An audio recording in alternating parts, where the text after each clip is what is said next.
PM शिलान्यास करेंगे। स्वदेश दर्शन योजना के तहत कॉरिडोर निर्माण का कार्य होगा। निर्माण के लिए 100 करोड़ की राशि केंद्र सरकार देगी। चीन सीमा से सटे गांवों को विकसित करने पर काम होगा। पीएम का नारायण आश्रम भी जाने का कार्यक्रम है।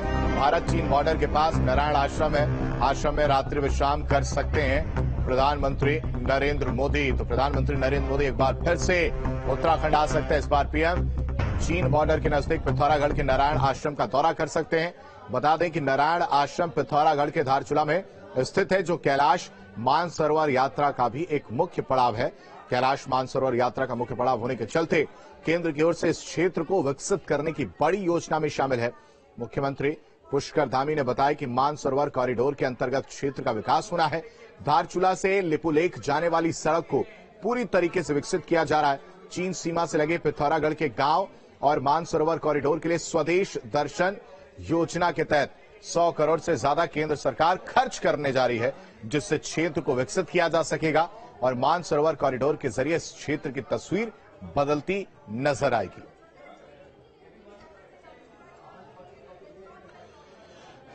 तो पिथौरागढ़ आ सकते हैं प्रधानमंत्री नरेंद्र मोदी। सीएम धामी अगले साल पिथौरागढ़ दौरे पर प्रधानमंत्री नरेंद्र मोदी आ सकते हैं। मानसखंड कॉरिडोर का शिलान्यास करेंगे प्रधानमंत्री नरेंद्र मोदी। सीएम धामी ने इस बाबत जानकारी दी है पीएम के आने की। निर्माण के लिए 100 करोड़ की राशि जो है वो केंद्र सरकार देगी। चीन सीमा से सटे गांवों को विकसित करने पर जो है वो फोकस होगा, वो जोर दिया जाएगा। धारचूला से लिपुलेख जाने वाली मार्ग हो या मानसखंड कॉरिडोर का शिलान्यास प्रधानमंत्री नरेंद्र मोदी करेंगे। स्वदेश दर्शन योजना के तहत निर्माण कार्य किया जाना।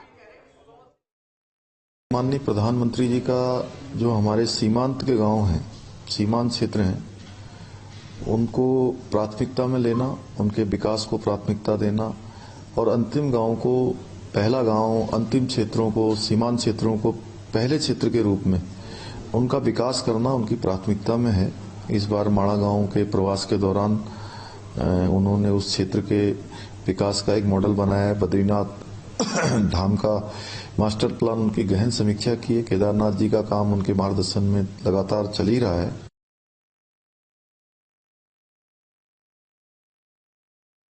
वह मानसरोवर यात्रा भी सड़क मार्ग से पूरी होगी। उसके लिए पूरा आगे का भविष्य का प्रस्ताव, भविष्य का रोड मैप बनाया जा रहा है।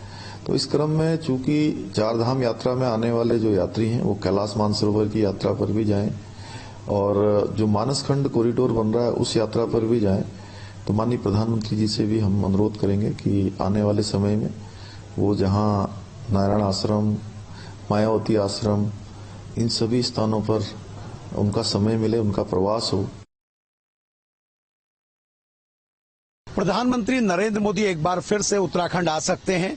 गढ़वाल में चीन बॉर्डर के अंतिम गांव माड़ा को विकसित करने की योजना की शुरुआत करने के बाद प्रधानमंत्री इस बार कुमाऊं की ओर रुख कर सकते हैं और पिथौरागढ़ में नारायण आश्रम पहुंच सकते हैं। चीन बॉर्डर में नारायण आश्रम में प्रधानमंत्री का बताया जा रहा है कि लगभग कार्यक्रम तैयार हो रहा है।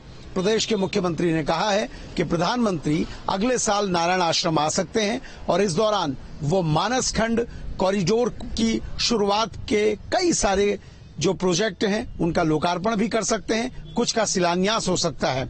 योजना यही है कि मानसरोवर के लिए जो पूरा रास्ता होगा वो बेहतर होगा, सुविधाओं युक्त होगा, श्रद्धालुओं के लिए कठिनाइयों को दूर करने वाला होगा और इसके साथ ही चीन बॉर्डर से लगे हुए गांवों को कैसे विकसित किया जाएगा इस पर भी काम होगा। प्रधानमंत्री के इस दौरे को लेकर मुख्यमंत्री अधिकारियों के साथ खाका तैयार कर रहे हैं और भविष्य में नारायण आश्रम में जब प्रधानमंत्री होंगे तो बहुत सारी घोषणाएं कुमाऊं और चीन बॉर्डर से लगे गांवों के लिए होती हुई दिख सकती हैं। वीडियो जर्नलिस्ट सोनी कुमार के साथ सुरेंद्र डसीला, न्यूज स्टेट, देहरादून।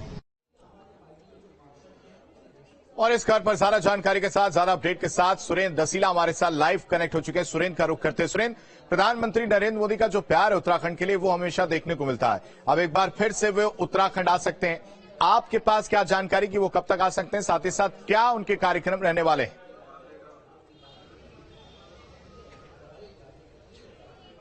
देखिए बिल्कुल कल देर रात मुख्यमंत्री से बातचीत हुई थी और उन्होंने इसमें पूरी विस्तृत जानकारी दी थी। उन्होंने कहा था कि अब हम ये प्लान कर रहे हैं कि प्रधानमंत्री पिथौरागढ़ की ओर आएं और नारायण आश्रम की ओर आएं। देखिए नारायण आश्रम को क्यों चुना गया इस पर विस्तृत आपको जानकारी दूंगा। 1936 का बना हुआ नारायण आश्रम है। कई बार कवरेज के लिए हम खुद वहां पहुंच चुके हैं और सबसे बड़ी बात है हाई एल्टीट्यूड एरिया में है। जो जनजातीय गांव हैं, चाहे चौंदास वैली के हों, चाहे व्यास वैली के हों, चाहे इसके अलावा दारमा वैली के हों, इन 3 वैलियों का ये बड़ा प्रमुख स्थान है और चीन बॉर्डर के नजदीक है। मानसरोवर की यात्रा का एक प्रमुख पड़ाव हुआ करता था ये पूरा नारायण आश्रम। 1936 में मैसूर घराने के राज परिवार के स्वामी नारायण ने इसकी स्थापना की थी। सिविल इंजीनियर थे। जब ये कहा जाता है कि ईसाई मिशनरी बहुत बड़े पैमाने पर कन्वर्टेड लोगों को कर रही थी, तो उस वक्त उन्होंने इस आश्रम का निर्माण किया था। और प्रधानमंत्री यहाँ आएंगे और सूत्र ये बता रहे हैं कि हो सकता है कि एक रात वो यहाँ पर विश्राम भी करें, क्योंकि ये कैलाश मानसरोवर का रूट है। ये भारत और लीपू लेक को, भारत और चीन के लीपू लेक सड़क है जो बॉर्डर तक जाती है, जिस पर कई बार तनाव की खबरें चीन की ओर से हमने देखी हैं। तो ये सामरिक दृष्टि से बहुत महत्वपूर्ण है, ये धार्मिक दृष्टि से बहुत महत्वपूर्ण है, ये इन गांवों के विकास के लिए, पलायन के लिए बड़ा महत्वपूर्ण है और इसी पर पूरी खाका तैयार किया गया है। मुख्यमंत्री ने बताया है कि 100 करोड़ से ज्यादा खर्च किए जाएंगे स्वदेश दर्शन योजना के तहत और सारा पैसा केंद्र वहन करेगा। तो इसलिए एक बहुत बड़ा प्रोजेक्ट है जिसको राज्य सरकार जल्द ही शुरू कर सकती है। इस पूरे क्षेत्र में सड़क की सबसे बड़ी दिक्कत रहती है। पिथौरागढ़ से करीब 136 किलोमीटर का सफर होता है, तब जाके आप नारायण आश्रम पहुंचते हैं और उसी नारायण आश्रम में ये सारी गतिविधियां होंगी। प्रधानमंत्री वहां रुकेंगे और आसपास के गांवों के लिए, जो चीन बॉर्डर के गांव हैं, जो जनजातीय क्षेत्र हैं, उनके विकास की योजनाओं की वहां से हरी झंडी देंगे। ठीक है सुरेंद्र, आप हमारे साथ बने रहिए। कुछ और खबरों पर हम आपसे अपडेट लेंगे।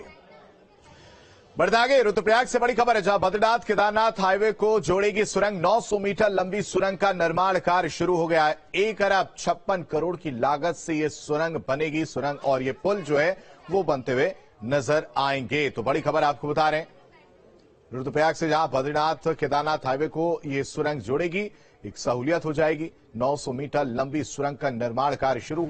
1 अरब 56 करोड़ की लागत से सुरंग और पुल जो है वो बनेगा। रुद्रप्रयाग में केदारनाथ और बद्रीनाथ हाईवे को आपस में जोड़ने के लिए बेलनी वाली पहाड़ी पर ये 900 मीटर लंबी सुरंग का निर्माण कार्य जो है वो शुरू हो गया है।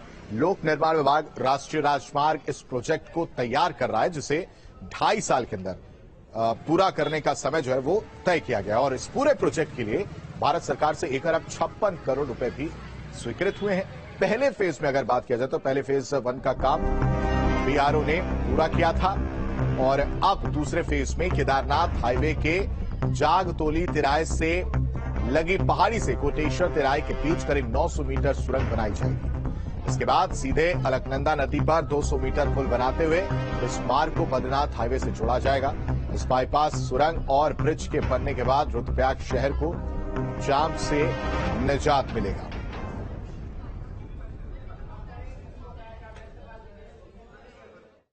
हमारा एक तो अलकनंदा पे ब्रिज है और दूसरा यहाँ अलकनंदा जहाँ से ब्रिज कनेक्ट होगा वहाँ से जाते हुए फिर आगे जहाँ पे पीरोटी कई कॉलोनी है, गेस्ट हाउसेज हैं, उस तरफ निकलते हुए करीबन 1 किलोमीटर लंबी टनल है और इसमें निर्माण कार्य प्रारंभ हो गया है और कल भूमि पूजन हुआ है। निश्चित तौर पे जब समय रहते पूर्ण कर लिया जाएगा और इससे रुद्रप्रयाग में जो जाम की स्थिति उत्पन्न होती है और एक ऑल्टरनेट हाईवे जरूर हम केदारनाथ जाने आने वाले यात्रियों को सुलभता से उपलब्ध हो जाए।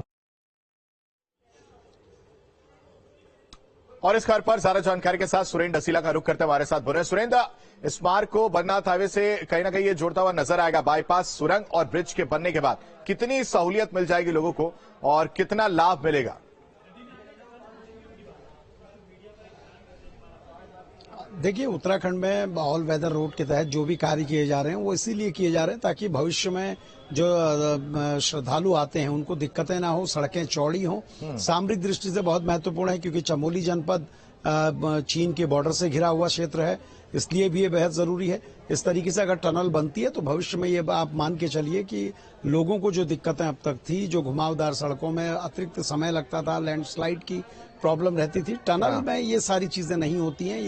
ये आसान सफर होगा और दूसरा सुरक्षित सफर होगा, इसलिए बहुत महत्वपूर्ण है। ठीक है सुरेंद्र, तमाम जानकारी के लिए आपका शुक्रिया। 900 मीटर लंबी सुरंग का काम शुरू हो गया है। 900 मीटर लंबी सुरंग का काम शुरू है। बद्रीनाथ केदारनाथ हाईवे को यह सुरंग जो है जोड़ती हुई नजर आएगी। देहरादून सचिवालय में मंगलवार को हुई बैठक में सीएम पुष्कर सिंह धामी ने प्रदेश में हेली सेवाओं के विस्तार के साथ ही दुर्घटनाओं पर प्रभावी नियंत्रण के निर्देश दिए हैं। सीएम ने जौलीग्रांट के साथ ही पंतनगर एयरपोर्ट पर नाइट लैंडिंग की व्यवस्था और विस्तारीकरण करने को कहा है। साथ ही चारधाम यात्रा के दौरान यात्रियों और पर्यटकों को बेहतर हवाई सुविधा उपलब्ध कराए जाने के लिए टिकट बुकिंग और टिकटों की ब्लैक मार्केटिंग रोकने के लिए भी कारगर व्यवस्था सुनिश्चित किए जाने पर ध्यान देने को कहा है। देहरादून में रात को लैंडिंग की सुविधा हो, रात्रि फ्लाइटें भी चलें, पंतनगर हवाई अड्डे का जल्दी से विस्तार हो, रात्रि वहां पर लैंडिंग की और जो रात में उतरने वाली जो रोशनी होती है उस रोशनी के बारे में, उस एयरपोर्ट का विस्तार और वहां पर हवाई सेवाएं, चूंकि देश के अनेकों शहरों से लोग आना चाहते हैं तो उनके लिए केवल देहरादून और दिल्ली से ही फ्लाइट न चले, अन्य शहरों से भी फ्लाइट चले, उस पर विचार किया गया है। बद्रीनाथ को चलने वाली जो हवाई सेवाएं हैं उनकी जहां पर टिकट बुकिंग से लेकर तमाम प्रकार की जो बातें आती हैं उसमें आने वाले यात्रियों को, श्रद्धालुओं को किसी प्रकार की परेशानियों का सामना न करना पड़े। बहुत बार यात्रा में टिकटों के ऊपर नीचे होने से भी कई बार ये भी परेशानियों का सामना करना पड़ता है, वह भी, और सुरक्षा की दृष्टि से भी जो मानक है उनका ठीक से उन पर काम हो। इन सभी संभावनाओं पर आज विस्तार से बात हुई है। चारधाम यात्रा में कई कमियां आने के बाद प्रदेश सरकार अब नए सिरे से यात्रा की तैयारियों में जुट गई है। इस साल यात्रा में 280 तीर्थ यात्रियों की मौत के बाद स्वास्थ्य के साथ सुरक्षा व्यवस्था पर नए सिरे पर मंथन का दौर जारी है।